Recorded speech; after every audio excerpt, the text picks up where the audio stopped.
que vamos começar a cobertura que tá chegando na reta final, hein?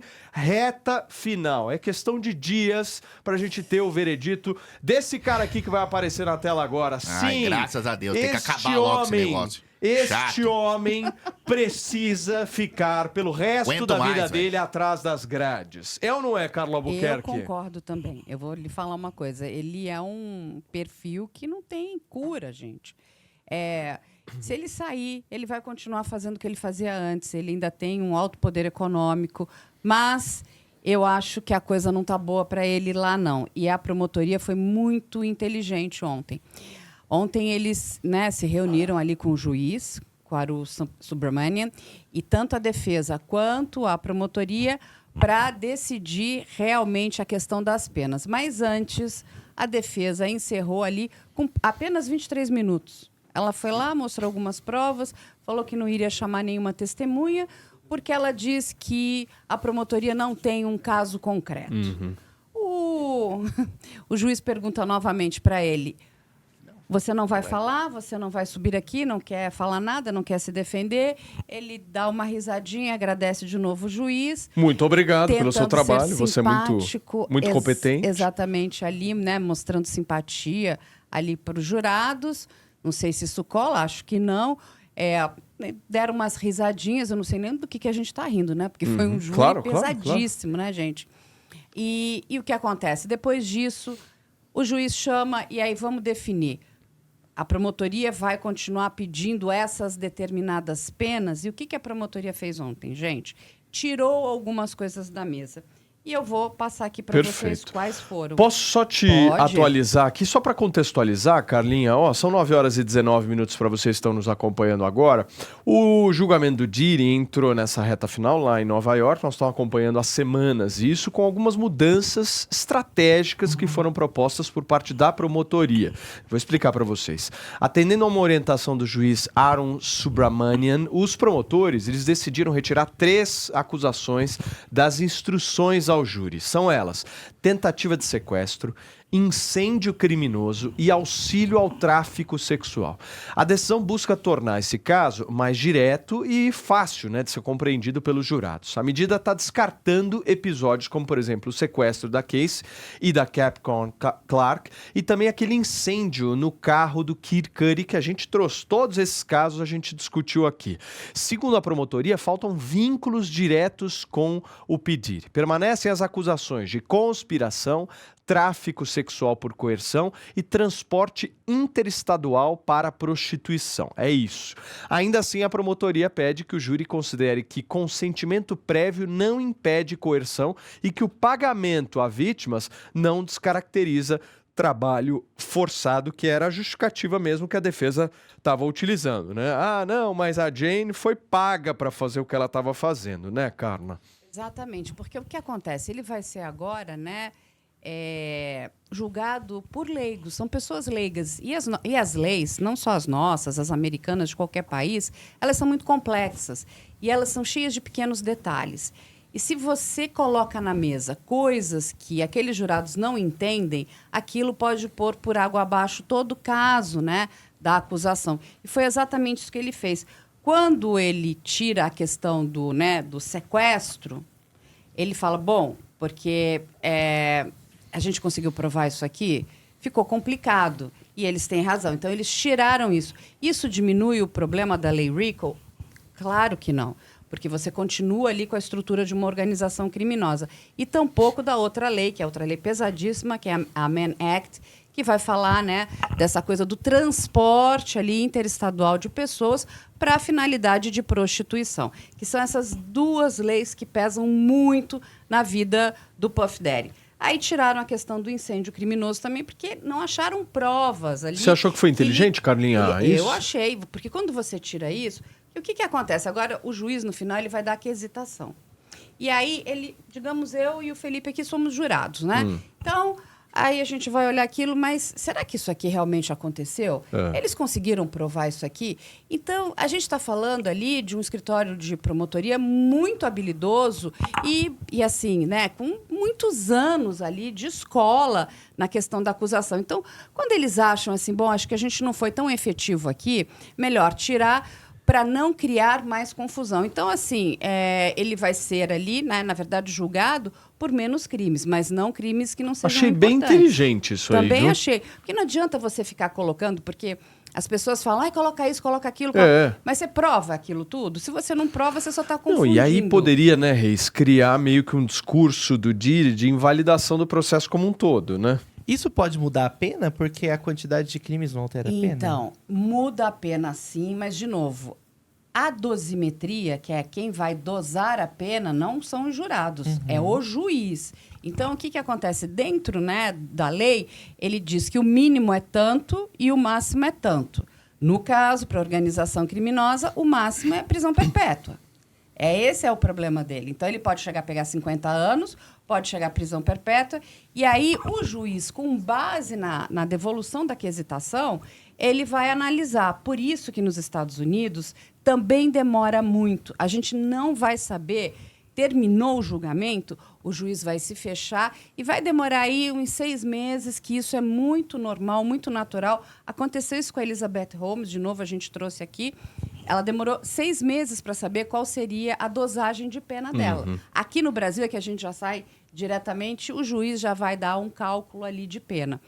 Mas, se ele for condenado em todas, né, as leis que estão sendo impostas a ele, eu acredito que o juiz, sabe, ele é um juiz que ele trabalha a justiça restaurativa, não a punitivista. Mas eu não creio que o juiz vá abrir mão de uma prisão perpétua para ele. O caso é muito grave. Tomara, né, Carlinha? É um caso emblemático, sim. E nos Estados Unidos, gente, tem uma coisa que é muito boa. A pena é pena lá. Então, é o seguinte, prisão perpétua é prisão perpétua, 30 anos são 30 anos. E é lógico que o juiz pode... Olha, você vai ter prisão perpétua com direito a condicional. Isso pode acontecer? Pode. Você vai ter tantos anos e depois de tantos anos de pena cumprida em regime fechado, você pode progredir de regime. Então, isso tudo é uma decisão do juiz, depende do comportamento dele, prisional também. Claro. Porque dentro do sistema prisional, tudo o que o detento faz, ele vai estar sendo apontado. Então, os detentos que têm um bom comportamento vão ter privilégios. Os que não têm, eles vão tendo ali problemas sérios dentro do sistema, né? E o que acontece, né? Que é muito interessante agora, porque eles vão se fechar para fazer agora, né? Começa hoje, que é quinta-feira, e amanhã, que são os argumentos finais. Argumentos finais da promotoria ou... E da defesa. E da defesa. Então, hoje a promotoria começa com 4 horas, depois a defesa vem com mais 4 horas e a promotoria tem direito à réplica de 1 ou 2 horas. Se tudo der certo, se ninguém passar mal, porque a gente teve jurado que passou mal, é um júri bem difícil, né, de você ficar vendo aquelas imagens todas. O juiz acredita que amanhã ele já passa a quesitação e os jurados já se fecham para fazerem, né, ali a sua votação, a sua deliberação. De novo, todos eles precisam entrar em consenso. O que a gente ficou sabendo ontem? Olha, uma das estratégias da defesa. Se isso de fato acontecer, eu olho isso com uma visão bastante crítica, assustada, né? crítica. Porque o que a defesa quer? Trazer o conflito, imagina, olha só, do Irã com Israel para sabe, as alegações finais do caso do Diri. Não, peraí, eu não entendi nada. Então, eu também fiquei... Eu falei, mas como? O que uma coisa tem a ver com a outra? Explica pra gente. Então, ele quer... Quem é o Netanyahu? Ele tá no banco dos réus. Quem que é o óleo de bebê? O Trump cai onde? Khamenei, né? Quem é o óleo de bebê? Então, mas o que eles querem fazer? É o seguinte, durante todo esse processo, vários agentes do HSI estiveram depondo, que é o Homeland Security Investigations.